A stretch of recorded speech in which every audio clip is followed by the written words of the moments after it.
Bem-vindos ao programa Raízes Judaicas na TV Judaica. Hoje a gente está com duas convidadas, a Lídia de Oliveira e a Natália de Oliveira, que vieram diretamente de Minas Gerais contar suas histórias, das suas raízes judaicas, dos seus empreendedorismo. Muita coisa boa a gente vai ouvir daqui. Bem-vindas, Natália e Lídia. Muito obrigada por estarem aqui com a gente. Pela oportunidade de a gente estar aqui. Nós estamos muito felizes por estarmos aqui hoje. Muito feliz, Lidinha. Fizeram boa viagem? Tudo certo. Tudo certo? Já deu para passear um pouco aqui em São Paulo? Já. Conhecer um pouquinho mais? Uhum. Não é a primeira vez que vocês vêm em São Paulo? Não, a gente já veio algumas vezes. Deu para passear bastante. Que bom, isso é bom, né? Chegar aqui, poder passear e aí a gente encaminha aqui na nossa entrevista. Então vamos lá, Natália querida. Você, como muitos brasileiros, descobriu a sua raiz judaica com a sua família e, além disso, houve uma comprovação científica, né, e documental profunda sobre as raízes judaicas de vocês. Como foi descobrir, junto com seu marido José, que é um grande amor, um beijo para vocês, e a próxima vez você tem que estar aqui também, carregar o Upload Grupo J, né, que é ligado diretamente à linhagem de Aharon e dos Kohanim. Como foi descobrir isso na família de vocês? Jaque, isso foi assim uma surpresa muito importante para nós. Por quê? Porque eu e o Zé, a gente já tinha uma ligação profunda aí com a história judaica, sobretudo com a questão da Segunda Guerra, do Holocausto. A gente já viajou para vários locais onde visitamos, conhecemos locais do Holocausto e tudo. Vocês chegaram aí ao Auschwitz, tudo? Auschwitz não, mas a gente foi em Dachau e fomos em Sachsenhausen, na Alemanha. E assim, e a gente, desde nova, eu falo por mim, né? Desde novinha, desde quando eu tinha assim 11 anos, quando eu li o Diário de Anne Frank, eu já fiquei muito impactado com aquela história. Depois eu li o Êxodo do Leon Uris, aí pronto, acabou. Aí eu fiquei apaixonada e aquilo nunca mais saiu de mim. Mas a gente não tinha nenhuma explicação, achava que podia ser alguma coisa até de outras vidas, nós pensamos. Aí nós resolvemos fazer uma pesquisa genealógica, não especificamente para a questão da genealogia judaica, porque a gente também não imaginava isso, né? E a pesquisa, primeiramente, do meu marido, do Zé, foi uma coisa impressionante, porque realmente a árvore genealógica dele abriu de uma tal forma que chegou até lá em Arão, chegou no rei Davi, né? E assim, era algo que a gente não esperava. Tem quanto tempo, mais ou menos? Isso tem mais ou menos uns 6 anos. 6 anos. Mais ou menos 6, 7 anos. E eu brincava às vezes com meu sogro, falava, olha, você tem aí uns parentes judeus. Ele falava, não tem nada disso não. E é exatamente a linhagem dele, né? Muito forte. Para se ter uma ideia, a gente verificou na árvore, né? A linha matrilineal dele, do meu sogro, ela é intacta. E algo completamente encoberto. Ninguém nunca imaginou isso. Sim, é impressionante. E aí, paralelamente a isso, é difícil a gente encontrar uma matrilinear assim, preservada, preservada, né? Exatamente. E paralelamente a isso a gente fez, já que a gente já estava, né, buscando aí essas identidades, aí nós fizemos o exame do DNA, de ancestralidade, e no caso do Zé, o haplogrupo dele do cromossoma Y é J, e o J é o mais ligado aos Kohanim. Verdade. Então, assim, houve uma comprovação tanto pela documentação genealógica quanto pela questão sanguínea do DNA, né? Impressionante. E no meu caso também, Sim. né? Assim, do lado do meu pai também, né? Tanto do lado do avô paterno como da avó paterna, né? Nós também descobrimos. O caso do Zé, como ele aprofundou mais na descoberta dos documentos, ele conseguiu, inclusive, a certificação dele pela comunidade israelita de Lisboa. E ele até falava, você não tem interesse no passaporte, lá na cidadania. Eu quero a comprovação, porque aí depois a gente... É como se tivesse, assim, descortinado o sistema familiar, e a gente passou, então, a compreender por que a gente tinha aquele vínculo. Exato, aquela história interna, aquela história interna, né? É como se fosse assim, uma necessidade desses ancestrais que foram forçados a se converter ao cristianismo, como se eles tivessem uma necessidade de dizer para as próximas gerações que eles passaram por isso. Então, no momento em que a gente faz esse movimento, a gente inclui essas pessoas no sistema familiar. Então, traz de volta, né? Traz de volta, né? A gente inclui, porque a família é um sistema. Sem dúvida. E ninguém pode ficar de fora desse sistema. Está todo mundo porque junto. Senão gera um caos. Então verdade. Você tem que inserir essas pessoas. E na medida em que a gente faz isso, é como se a gente estivesse honrando o sofrimento e a vida e a saga desses ancestrais. Maravilhoso. Então, foi maravilhoso, porque a gente faz um movimento duplo, né? Verdade. Daqui até eles e eles até nós. É um resgate total da família, não é só de hoje, né, Liginha? Não é só de hoje. E Liginha tem muita coisa boa aí para contar. Como foi para você isso, Lígia? Conta pra gente. Eu ia até antes fazer um comentário que ela esqueci de falar. Que a família chega um ponto que eles se encontram, que é a mesma linhagem, porque... De primos? Chega a ser primos. Tipo, a oitava avó dela era a irmã minha sétima avó era irmã da nona avó dele. Meu Deus, então nós temos... bem aí depois virou então como se os nossos destinos já estivessem traçados muito antes da maternidade. Virou uma consciência, né? Vamos dizer assim, que trouxe a descendência de Moisés e Aarão, que mudou esses valores da família? Você acha que mudou? Com certeza, mudou muito. E isso nos cria uma responsabilidade, né? Numa responsabilidade ética, numa responsabilidade familiar, né? Então, a gente começou a se aprofundar na questão da espiritualidade judaica, sabe? Porque confesso que a gente tinha uma ligação muito com a história e a cultura, né? Dos judeus. Certo. Mas a gente não tinha um conhecimento mais profundo da religião. Mas, a partir do momento em que a gente começa a pesquisar, começa a estudar, a gente vai vendo que a gente tinha hábitos dentro que a da gente família desconhecia, mas que eram, na realidade, costumes antigos, religiosos, Gente, judaicos. A gente não está falando do Nordeste, não. A gente está falando de Minas Gerais. Isso é um ponto muito importante, que é Sudeste. Né? Porque, na realidade, o que a gente tem que compreender e relembrar, né, do que a gente estudou em história, né? A gente gosta também muito da história de Minas. Sim. E Minas Gerais fazia parte da capitania de São Paulo. Nós só nos tornamos uma capitania independente quando a gente venceu os paulistas na Guerra dos Emboabas, né? Mas, na realidade, a gente fazia parte. Exato. Então, o mineiro raiz, que nós somos, a gente pode dizer que a gente é mineiro raiz. Então, aquele mineiro raiz, ele descende dos povoadores de São Paulo. E a grande parte dos povoadores de São Paulo era cristã nova. Então, nós, tanto eu quanto o Zé, os bandeirantes, né? Para você ter uma ideia, Betim é o nome que se dá à cidade de Betim. E Betim era cristã nova, né? Esposa do bandeirante. Né? Então, do Fernão Dias, do Fernão, na região metropolitana de Belo Horizonte, é uma cidade grande. E fica na beira da Fernão Dias. E ela era esposa do Fernão Dias Pais Leme, que era cristão novo.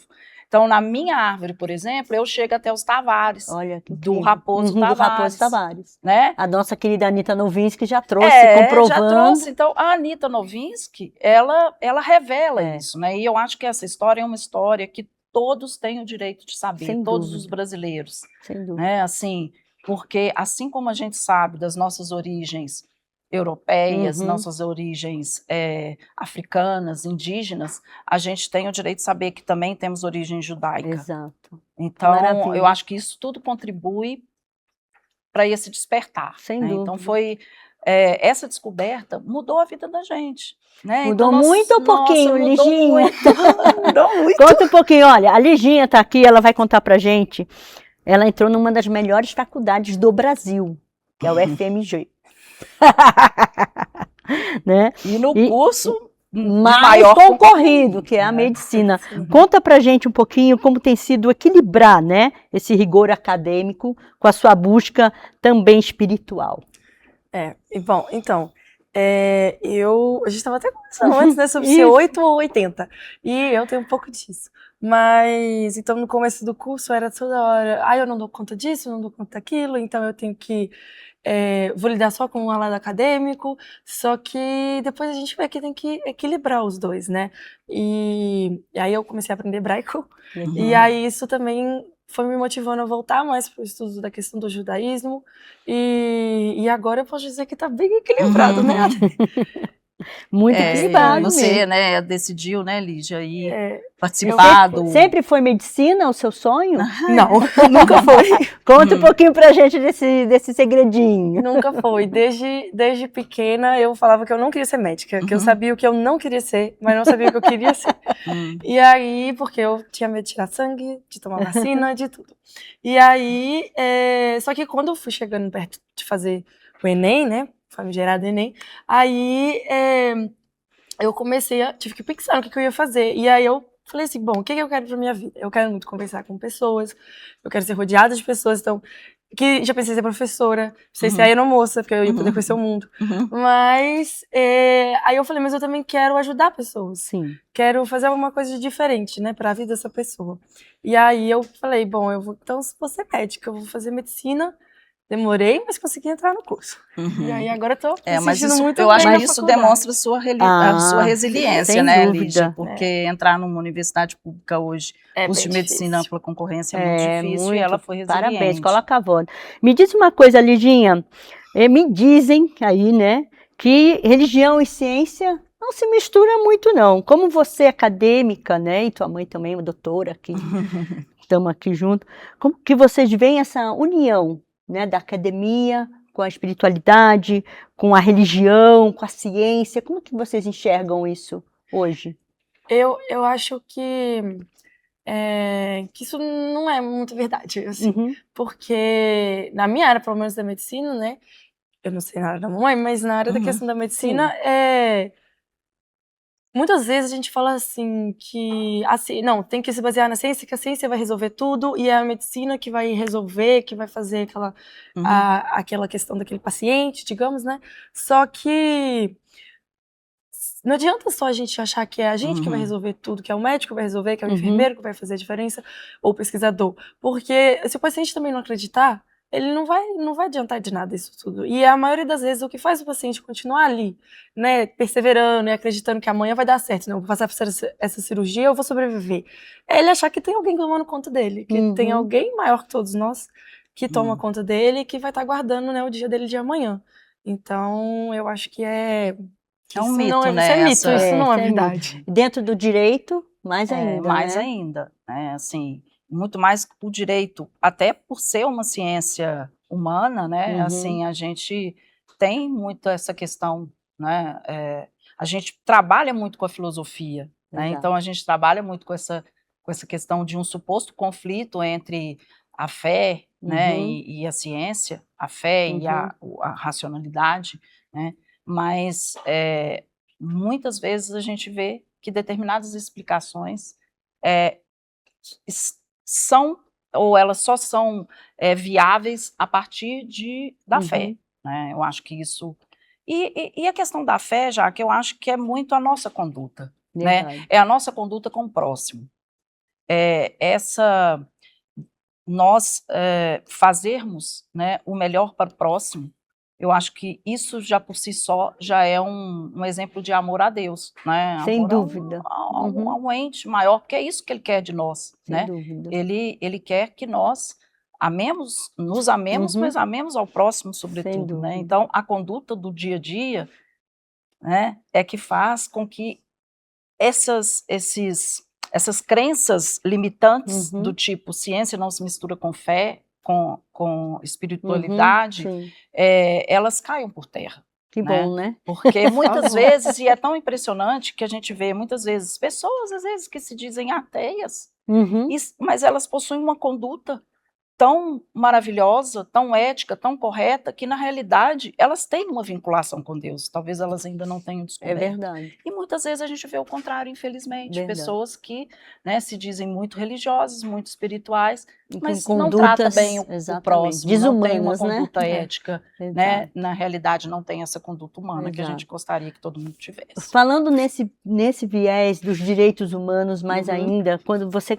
mencionou aqui que vocês estiveram na casa de Anne Frank, né? Não, na realidade, o que acontece? A gente Chegou eu aí conto porque nós não fomos, porque tá. eu já até estive na Holanda, Sim, em eu lembro que Amsterdã. teve uma... eu Eu estive pensei que na você Holanda. comentou aqui... Eu li o livro Isso, entendi, quando eu era nova, entendi, eu ela também entendi. leu, né, Vocês Lili? chegaram A gente aí, vocês chegaram aí, e a gente chegaram, então. não conseguiu entrar, Entendi. porque Eu lembro que tem eram né? filas que Isso, dobravam eu quarteirões, imagino, né? até Era hoje deve muito, ser uma muito mesmo. A loucura. gente foi em 2010, né? Uhum. Foi quando, inclusive, eu te contei que a gente foi em Verdade. Praga, visitamos a Isso, sinagoga, então, exato, né? exato. Foi O em bairro Praga, lá isso. de Kafka e Isso. tudo, e aí foi na mesma época, sabe? E a gente não conseguiu ir, mas...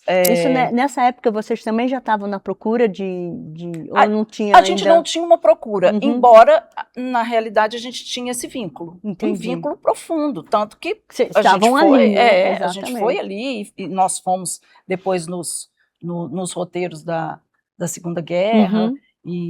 e visitamos e conhecemos muitas, muitas, muitas coisas, né? Assim, a gente tem uma biblioteca muito dedicada isso que eu ao queria que você tema, contasse aqui né? pra gente. Eu sei que você é uma estudiosa, né? Vocês, a família. E eu participei uma vez da Yeshiva como professora, lembra? Lembro. E eu dei uma aula sobre Anne Frank. Eu lembro. Por isso foi que eu muito trouxe bacana. e falei... Tem alguma coisa da Anne Frank? Exato, tem alguma coisa da Anne Frank. E foi ontem uma a gente oportunidade teve muito linda. no museu, No né? Museu do Holocausto. Do Holocausto, que... nós estivemos lá. Vão visitar o Museu do Holocausto, maravilhoso, receberam E também a gente estivemos no Museu Judaico. Também no Museu Judaico. Que maravilhosamente foi muito bem recebida, muito, né? muito bem recebida, Vocês gostamos duas. demais. O Rubens que nos atendeu, foi muito, muito solícito. E você vendo aquela parte da Anne Frank no Museu do Holocausto, te trouxe uma coisa...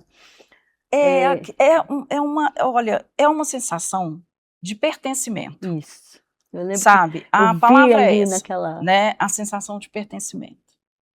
E agora você está falando da Anne Frank, eu estou me lembrando que teve um evento do lançamento, lembra? Do livro da Anne Frank em quadrinhos. Foi. Lá em Belo Horizonte. Isso já faz tempo. Olha. Eu tenho a foto, depois eu te mando. Que eu levei os meninos, eram pequenininhos. Olha só. Foi lá na Associação Israelita Brasileira, a gente foi, porque teve o lançamento lá. Da Anne Frank. Eles fizeram um livro em quadrinhos, exatamente para as crianças, né? Embora seja um livro, apesar de ser um livro muito, digamos que tem muitos eventos, né, tristes e tudo, mas é um livro para o adolescente, para o infanto-juvenil, né, assim, que está entrando na adolescência, né, porque mostra uma menina, uma adolescente, como todos os adolescentes. Exato. Né? Por isso que é tão importante a Liginha também aqui, representando a juventude aqui. E a gente já volta para contar a história para vocês da transição para o café. Até já. Estamos apresentando... Para não ficar de fora e poder assistir 24 horas por dia a TV Judaica, baixe agora mesmo o aplicativo em seu celular, disponível na App Store e Google Play. E assista também em sua Smart TV, direto da loja de aplicativos do seu aparelho, totalmente gratuito. TV Judaica, a primeira televisão judaica brasileira. Voltamos a apresentar. Estamos de volta no programa Raízes Judaicas na TV Judaica, com as nossas convidadas Natália e Liginha. Natália e Liginha, vocês fizeram uma transição muito interessante, está ainda em transição, porque você está na sua carreira de medicina, estudando, mas a Natália, com a família, descobriu o café, né? E o que o café tem a ver com essas raízes, com essa mudança de vida, de vocês na vida profissional? Olha só, Jaque, isso aí também foi outra questão muito importante na vida da gente, porque, veja só, nós já tínhamos plantado café, a Lígia nem tinha nascido, lá atrás, quando a gente morava lá em outra cidade na Zona da Mata. Mas nós voltamos para Belo Horizonte. E isso acontece, né? Esse retorno para o café acontece depois que eu termino o mestrado, termino o doutorado, numa área completamente diferente, porque eu fiz o mestrado e o doutorado em Direito, né? A minha tese até tem muita satisfação, muita alegria, porque é uma tese que trabalha muito com a questão da proteção da mulher, importantíssimo assunto, né, na proteção penal da mulher, no caso de violência doméstica. Então, é uma tese muito utilizada nas decisões dos tribunais estaduais e do STJ, né, já tive muitas menções ao meu livro. Então, eu fico muito feliz com isso, porque nós somos frutos, eu, meu marido, os meus meninos serão também frutos da universidade pública, né? Então, a gente tem que devolver para a sociedade esse investimento que eles fizeram na gente. Uau, então, isso tudo tem a ver, eu acho, com aquele conceito judaico, né? Do Tikkun Olam, né? Exatamente. Do Tikkun Olam. Mas a gente não para, sabe? A vida a gente vai levando a gente, às vezes, para cada vez mais para praticar esse conceito, sabe? Então, essa mudança, sobretudo, que nós fizemos em relação à questão do café, meu marido é engenheiro, trabalha com engenharia, ele é engenheiro geotécnico, ele trabalha com engenharia, ele é bem mineiro mesmo, porque trabalha com mineração, né, consultor de mineração e tal. Então, nós estamos muito ligados a essa parte, mas, ao mesmo tempo, a gente descobriu mais profundamente o que é ser mineiro. E assim, mão na ser massa mineiro mesmo, né? é ter um vínculo com o café. Exato. Né? O café faz parte da nossa identidade. Verdade. E tenho certeza que nossos antepassados também produziram café. Porque é um chamado, sangue, assim, né? muito importante esse chamado. Não né? só assim, isso, mas também porque o lugar que a gente está plantando, que é em Pirapanema, Pirapanema é 15 minutinhos de Muriaé, que é na Zona da Mata. Gente, Muriaé, vocês lembram a minha entrevista com o Sami Sitman? Eu morei em Muriaé. Olha que mundo pequeno. Falo, assim, que coincidências não existem. Eu depois conheci a Jaque, criei um vínculo com a Jaque, e a Jaque, onde ela morou, Muriaé. Inacreditável isso, porque Muriaé não é qualquer cidade, não, né? Não é uma cidade grande, né? Mas é uma cidade da Zona da Mata. É muito interessante. Mas essa questão de Muriaé é porque a minha avó, a mãe da minha mãe, nasceu em Pirapanema. E a gente nem sabia disso. Olha, eu fiquei descobrindo na genealogia. Ao pegar uma documentação dela, eu vi que ela tinha nascido no distrito de Pirapanema. Então, só que a gente já estava em Pirapanema. Eu já tinha... a gente já tinha comprado a terra. Com o passado. Não, aí né? Viveu lá ela, a mãe dela, meu trisavô. Todo mundo, quer dizer, a família toda. Então, assim, é mais um resgate. Familiar. Então, é um tikkun mesmo. É um tikkun, porque o tikkun é o quê? É uma mudança. Uma retificação como que a gente contribui para essa retificação social, né? Mas antes da gente contribuir com isso, a gente tem que fazer essa modificação da gente mesmo, né? Então a gente tem que estar, assim, sempre nos observando e nos cobrando o que a gente pode fazer pelo mundo. Sem dúvida. Né? E eu acho que esse é um conceito muito especial. Esses dias eu li uma frase que eu achei sensacional do Gabriel Garcia Marques. Ele diz o seguinte, mais ou menos assim, que a vida é o que a gente leva daqui para a eternidade. Então, ele diz assim, eu vou fazer agora o que eu quero levar para a eternidade. É uma então, construção, acho que é uma construção. Então, assim, essa questão judaica, né, essa questão de trabalhar a terra, essa questão de ajudar a sociedade, a medicina, né? Tudo isso tem um vínculo com esse conceito judaico. Mesmo. Que impressionante esse resgate. E Liginha, isso que a sua mãe está falando é algo extremamente importante, porque você está resgatando de volta essa identidade. Você também veio cuidar do café, né? Além da medicina, porque não é uma coisa muito fácil aqui, né? E você, nem disso tudo, ainda cuida das redes sociais, a venda do café, participa, né? De todos os ingredientes aqui especiais. O aroma aqui está sensacional, desse café maravilhoso. Como é que é essa sua conexão com a terra, com os negócios da família, com a medicina, esse resgate para você? Isso é muito disso que eu falei, da questão da gente voltar para o lugar em que a nossa família viveu e a gente nem sabia disso. E igual minha mãe já até falou aqui, essa questão de honrar os antepassados, que se eles não tivessem vivido tudo aquilo que eles viveram, a gente não estaria aqui hoje. É verdade. E a gente está no mesmo lugar em que eles viveram, não aqui, lá. A gente está lá no mesmo lugar em que eles viveram e juntar isso tudo com a questão, né, de lidar com as redes sociais do café e da medicina, e de tudo isso está sendo novo, mas a gente vai dar conta, né? Um desafio. Vai dar conta. E te fez uma mudança grande na vida, de uma perspectiva, você jovem, uma menina tão jovem, eu sei que você saiu da sua cidade também um tempo para tentar, que você passou também né? Eu estudei isso daí. Então, você é uma menina que não está parada. Não.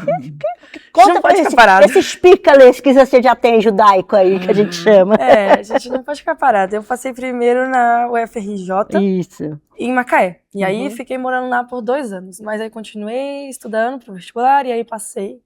E aí voltei pra Belo Horizonte e agora quietei. Porque, né, quietou nada. Mas tem que arrumar coisas novas pra fazer. Então, e agora eu sou... Eu brinco que ela é a diretora de artes e comunicação social. Então, o cafezinho a gente vai falar agora desse café. E esse café da Serra da Pirapanema, ele é 100% arábico, tem uma alta... Eu amo, né? Meu cafezinho da manhã tem que ser ele. Com esse rigor todo, o estudo, né, do café, porque não é... Conta um pouquinho pra gente, como é que é essa produção do café, esse cuidado? Olha, é o mesmo cuidado que a gente tem que ter com a nossa raiz de volta, né? Exatamente. Tudo tem seu tempo, né, Jaque? Tá lá no Eclesiastes, inclusive, né? Tudo tem seu tempo. O tempo de plantar, o tempo de colher, né? E aí, o café, ele exige, para que ele saia do jeito que ele, né? Especial, um café bem cuidado, um café saboroso, um café com notas sensoriais boas, né? Agradáveis e tudo, exige muito trabalho. Né? Esse cafezinho gostoso que a gente toma não é uma coisa simples para chegar naquela xícara. Então, desde o início, a gente teve todo o cuidado, toda a técnica, a gente tem um acompanhamento assim, diuturno com o pessoal da Emater de Minas, lá de Muriaé. Então, eles acompanham tudo, desde antes de plantar a primeira muda. A terra, né? Tem que verificar se a terra desde a verificação da análise da terra, o que precisava corrigir, né? O que precisava melhorar naquela terra. Então, esse investimento não é um investimento fácil, mas é um investimento que vai gerar uma vida, né? Então, o café, ele leva esse tempo para brotar, esse tempo para crescer, o conhecimento, né? Para ir adquirindo a mesma coisa. Exatamente. Foi com a questão, eu faço um paralelo isso com a questão judaica, porque isso, tudo tem o seu tempo de, né? De florescer. De florescer e de permitir a nossa colheita, né? E hoje a gente está colhendo. Né? Sem dúvida. Uma colheita preciosíssima, né? Uma colheita preciosíssima. E aí eu quero falar com a Lígia, assim, Lígia, você teve aqui sempre nos meus cursos presente, sempre curiosa de saber, de conhecer antes de aderir, né? De falar, isso para mim é importante, mas eu preciso conhecer, né? E você já fez vários cursos meus sobre a sabedoria da mulher, sobre a questão da culinária kasher. Qual desses ensinamentos foi o divisor de águas para que você decidisse agora, sim, isso é meu, isso me pertence, eu sou judia agora? Peguei, hein? Pegou. Então, Eu acho que eu não vou falar assim, foi um curso que me fez mudar de ideia. Claro. Mas foi uma coisa que me ajudou bastante assim, a virar a chave, né? Foi uma frase até que a senhora falou numa aula, que é uma mitzvah ser feliz. Isso. Mitzvah gdolah lihyot besimcha. E aí, eu penso assim, porque várias vezes, desde pequena, me perguntavam assim, qual é o seu maior sonho? E aí eu falava, meu maior sonho é ser feliz. Aí até falava assim, mas isso não vale. Isso tem que ser uma coisa assim, eu quero viajar, eu quero fazer tal coisa. Mas não, é ser feliz. E aí quando eu vi isso, eu falei, é um momento que vai ser feliz.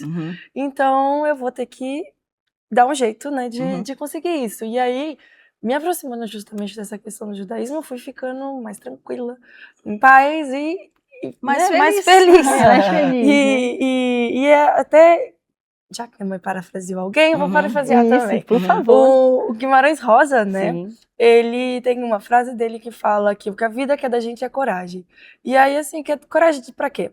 Pra gente fazer aquilo que a gente quer fazer, pra gente ser aquilo que a gente quer ser e pra gente ser feliz. Exato. Então, a gente... E foi uma busca, né, Lili? Foi uma busca. Muitas pessoas não entendem. Não entende a família, né? A família não entende. Não é. Assim, a gente sabe que não é uma coisa tão...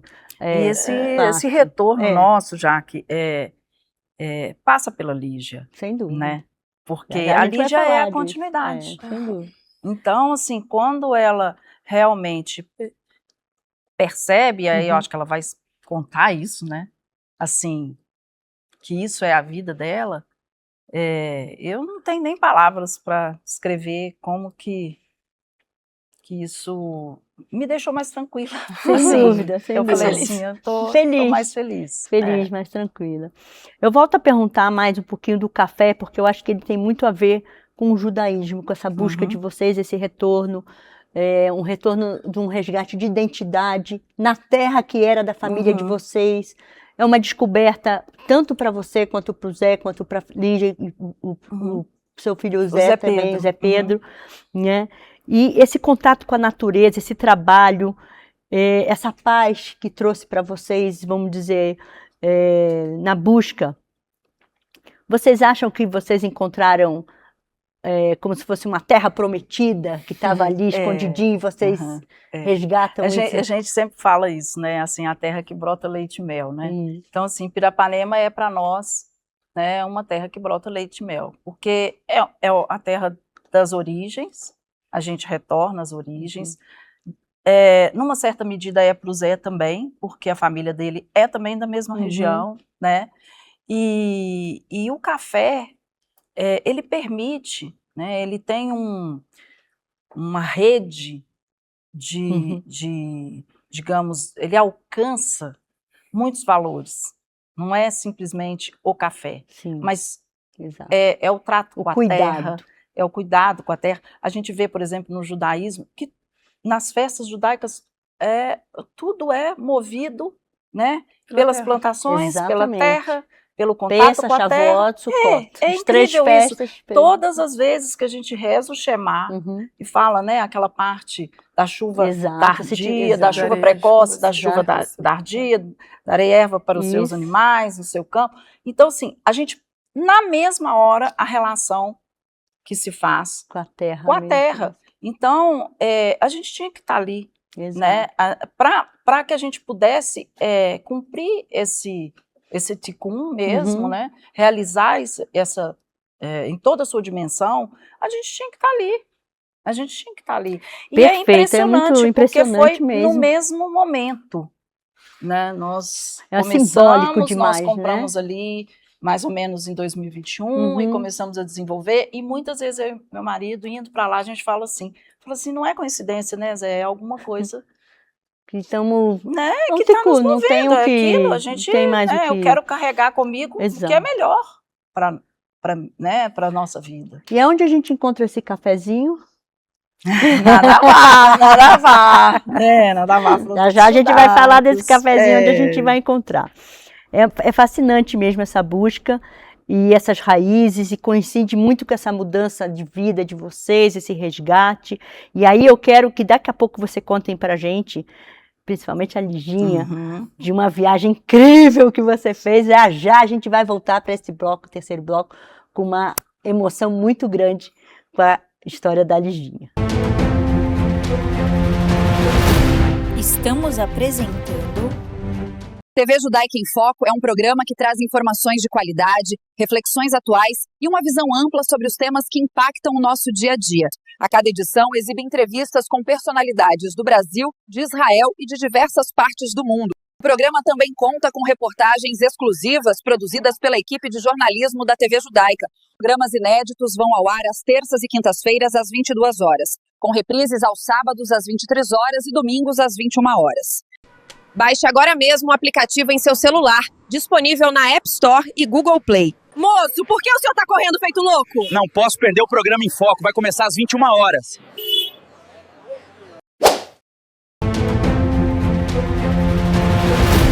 Voltamos a apresentar. Estamos de volta no programa Raízes Judaica na TV Judaica com duas convidadas maravilhosas, Natália e Lígia. E eu falei para vocês que a Liginha ia contar para vocês algo extremamente importante. Também de tudo que estamos falando aqui. Mas a Liginha teve muita coragem, porque agora em dezembro do ano passado, no momento tenso em Israel, ela decidiu vir para Israel fazer o voluntariado comigo lá. Me conta como foi escolher essa viagem, por que essa decisão? Então, eu desde 2020, assim, eu já tinha vontade de ir para Israel, já tinha tudo escrito, os lugares que eu queria ir e tal, mas nunca dava certo. Aí, em 2023, a gente ia ir, Isso. e aí aconteceu, né, 7 de outubro, tive que cancelar a viagem, aí a gente ia ir em junho do 2024, aí veio Irã, e aí não tava dando. Aí, no final do ano passado, surgiu a oportunidade da gente ir, de fazer um voluntário, né, no exército de Israel, e aí eu falei, eu vou, né, aí até falei com minha mãe, será que eu vou e tal, ela falou, vou, vai sim, aí eu fui, e assim, né, foi... Conta pra gente essa experiência. Divisor de águas. Esse importantíssimo, conta. Porque a gente ia, né, em 2023 e 2024 nós íamos mais pra questão, porque nós íamos fazer o Giur em Israel. Meu pai e a minha mãe. E sempre, né, minha mãe falava, você vai fazer também, e eu ainda tava em dúvida. Normal. Eu não tinha batido o pé que eu ia fazer. Aí surgiu essa oportunidade de ir para Israel, e só eu fui. E aí quando eu cheguei lá, uns 2 dias depois que a gente estava na primeira base, né? A gente ficou em Hatira. No Negev, assim, no meio do nada, do deserto. E aí eu tava lá, tava com Ruth, né, que foi com a gente também, e Nayane, nós estávamos sentadas lá, assim, num banquinho lá, e eu comecei a olhar pro horizonte. E aí, na hora que eu tava olhando, assim, pro horizonte, eu, tipo, vi a areia, a terra e umas montanhazinhas, e aí eu comecei a me sentir, tipo, pequena, assim, sabe? Eu falei, nossa, eu sou minúscula aqui no meio disso tudo. Só que, ao mesmo tempo... Gigante. Tipo, gigante. Eu falei, meu Deus, eu não sei o que eu tô sentindo, foi uma coisa muito estranha. E aí, eu falei assim, eu preciso ficar aqui. Eu não quero voltar, eu quero ficar aqui. Aqui. E aí eu voltei, cheguei pra Dona Jaque chorando e falei, Dona Jaque, eu quero me converter ao judaísmo. E eu quero fazer isso agora, não tem opção, tem que ser agora. E aí, conseguimos. E aí, dia 31 de dezembro, aniversário da minha mãe, eu ia fazer surpresa para ela, mas teve algumas burocracias que não deu para fazer surpresa. Dia 31 de dezembro, né, eu me converti. E aí comecei, né, um ano novo com uma nova identidade, digamos assim. Não uma nova identidade, mas voltando para uma identidade que já deveria estar ali. Como então ser a Nurit hoje? Agora eu sou Nurit. Sou Lígia, mas também sou Nurit. Sem dúvida. E é muito bom, é diferente. Retomar suas raízes, né? Sim, é como se as coisas estivessem voltadas para a posição que elas deveriam estar, entendeu? Puxa vida, é muito gigante. E você, Natália, como mãe, família? Essa história emociona a gente, né, emociona. Jaque, porque realmente essa decisão que a gente tomou nesse percurso, né, eu e meu marido, e a gente queria muito que a Lígia nos acompanhasse, o Zé Pedro também, mas o Zé Pedro já é mais novo, ele ainda não compreende muitas coisas, mas com o Zé já foi uma assim, foi uma prova de amor dele, porque eu não sei se eu já te contei isso, mas uma vez lá na fazenda, eu e ele no Shabat, só nós dois. E aí eu falei com ele, eu falei, olha, chamo ele de Neco, falei, Neco, eu tenho uma coisa que eu preciso fazer nessa encarnação. Nessa encarnação eu preciso fazer esse retorno. Eu preciso fazer essa conversão, mas eu não tenho como fazer essa conversão sozinha. Preciso que você faça. E para que você faça, você tem que fazer Brit Milá. E antes eu falava muitas vezes com ele falava que não ia fazer e tal. Mas depois que eu falei isso com ele, eu acho que deu um clique. Deu um clique. E ele falou, então eu vou fazer. E aí que corajoso que ele é. Ele procurou lá em Belo Horizonte, né? Ele teve contato com um médico judeu que fez a Brit. A Lígia até acompanhou, foi a primeira cirurgia que ela acompanhou. Uau, como estudante de medicina. Que coragem, corajosa. Acompanhou o médico fazendo a bênção, Quase né? desmaiei. E aí, depois ficou essa questão da Lígia, né? E uma vez eu falei com ela, falei, olha, só tem sentido, verdadeiro sentido, se você retornar. Porque você é a continuidade da nossa família. Mesmo que meu irmão né? faça, né? Mas pela os filhos vão vir judeus, né? Todos a partir de já. E agora todos os filhos todos vão ser judeus. E aí, quando ela decidiu fazer, e quando ela decidiu ir para Israel, eu não forcei ela nada, ela que quis, foi uma decisão dela. Você sabe que eu fiquei super apreensiva. E a decisão do Guiú? Fiquei muito apreensiva quando ela falou para mim que ela queria. Eu falei, meu Deus, o que eu faço? Porque eu falei, eu vou ter que conversar com a Natália, né? Eu sei que é uma decisão dela, foi uma surpresa muito grande também. E aí eu falei, não, eu vou ter que conversar com os pais antes. Eu até te falei, olha, maravilha, mas eu preciso conversar com seus pais. Porque eu sei quanto tempo que você espera, né, de estar a família junto, todo mundo e tal.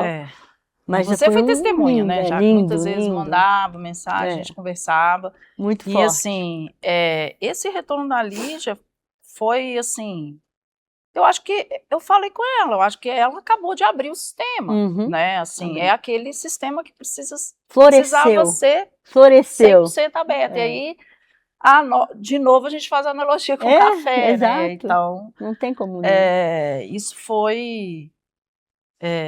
isso representa para nós algo assim muito importante sob o ponto de vista da espiritualidade, sob o ponto de vista da ética, da conduta, da postura,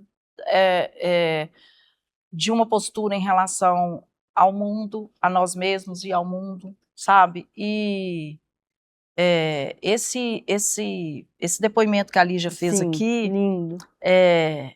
E eu te confesso que foi a primeira vez que ela falou mais abertamente, né? Mas ela disse para mim, para o pai, né? Falou, olha, vocês vão entender o que eu senti quando vocês estiverem em Israel, porque é uma coisa que não tem explicação. Exato. É como se a gente tivesse voltado para casa. É isso. Eu falei, a gente se sente em casa, e aí não a gente pensa, lá, né? Muitas vezes a gente pensa assim. Às vezes eu já questionei Deus muitas vezes. Nossa, por que não é mais fácil? Por que eu já não nasci assim e tal? Mas é aquela coisa do tudo tem a sua hora, né? Tudo tem a sua hora. E o Tikkun, tá tudo ligado, eu acho que tem muito a ver, muito com a história. Né? Muito. Tá ligado. Eu precisava passar, nós precisávamos passar por tudo isso. Sem dúvida para chegar nenhuma. onde a gente chegou. E aí, esse lugar que a gente está hoje, a gente dá muito mais valor para esse lugar que a gente está. Porque ele foi duro de conseguir, né? Assim, sem dúvida. Ainda, né? Agora, é um êxodo. Verdade. É um êxodo. É um retorno para casa. Né? É um e abrir a porta para receber as pessoas que estão retornando. Né? Então foi realmente com verdade, maravilhoso. Com busca, com sinceridade, com raiz. Né? Com raiz. Né? Isso é muito importante. Né? A gente tem um desafio muito grande aí para que as pessoas entendam né, esse retorno, essa busca, essa conexão com a sua identidade, que isso realmente que abra as portas, né, para outras pessoas também irem buscar e fazer, ir atrás do que é seu por direito, né, mais do que tudo as suas raízes judaicas, né, e esse programa também é para esse lugar também. E aí eu venho aqui também chamar junto com vocês as comunidades de Belo Horizonte, para ouvir, para conhecer as pessoas que estão vindo com seriedade, né? Eu acho que isso é muito importante dentro do que vocês estão trazendo hoje aqui. Judaico, muito né? judaico. Para quem está nos assistindo hoje, né? E também sente essas raízes judaicas escondidas como numa árvore genealógica, qual o primeiro passo que você indica para essas pessoas iniciarem a sua jornada de autodescoberta? Eu acho até que você já respondeu. Primeiro ela tem que se autodescobrir, né? Verdade. Primeiro ela tem que fazer assim, ela tem que se voltar para dentro, né? Ela tem que realmente sentir, porque era isso que a gente sentia lá atrás. A gente se sentia pertencente, né? Isso não é brincadeira, isso não é qualquer coisa, isso não é um capricho.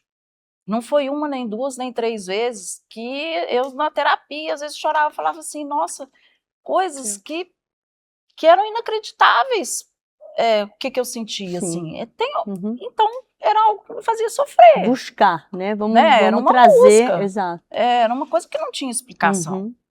E aí, a partir do momento em que a gente tem essa porque é um chamado mesmo, né? Olha, é o tipo 1, é o tipo Exato. 1. Exato. A essência reorganizar. do tipo 1. né? Tem alguma coisa aí que você precisa fazer. Maravilhoso. E aí a gente vai em busca, né? Vai buscar suas raízes, vai fazer suas pesquisas. É importantíssimo, né? Muito importante, assim, muito importante. E é real. É real. Né? É real. Quando você verdade. começa a ver, é real, é isso mesmo. E não tenha medo, porque eu acho que faz parte da essência do judaísmo, do judeu, é não ter medo, né? É ser resiliente. É ser resiliente. Verdade. Vai encontrar muitas portas fechadas, mas continua batendo, porque ela vai abrir. Se Deus quiser. Né? Ela vai abrir. Então, a gente está em busca da liberdade e isso faz parte. Verdade. E né? dá felicidade. E dá felicidade. E dá felicidade, acima de tudo. Ligia, onde a gente encontra esse café maravilhoso? Tem o Instagram da Fazenda, @Fazendas Terra de Pirapanema. E também no telefone, que também tá no verso da embalagem, tem os nossos contatos, mas tem os contatos, tem o e-mail da Fazenda, fazendasterradepirapanema@gmail.com, tem o Instagram e o contato que tá aqui no verso. E Nadavara, artigo judaico. Só procurar Jaque, o Eli. Tamo aí, é verdade. E eu trouxe um cafezinho pra você, já. Vamos tomar esse café aqui. Gente, que delícia. Aquele que você adora, e esse é um paraíso. O aroma que tá aqui é sensacional. Quero agradecer muito o carinho de vocês, a vinda de vocês aqui de Minas Gerais, pegar a estrada, para chegar aqui e também presenteá-los aqui. Nossa equipe aqui do Raízes Judaicas da TV Judaica, pela presença de vocês.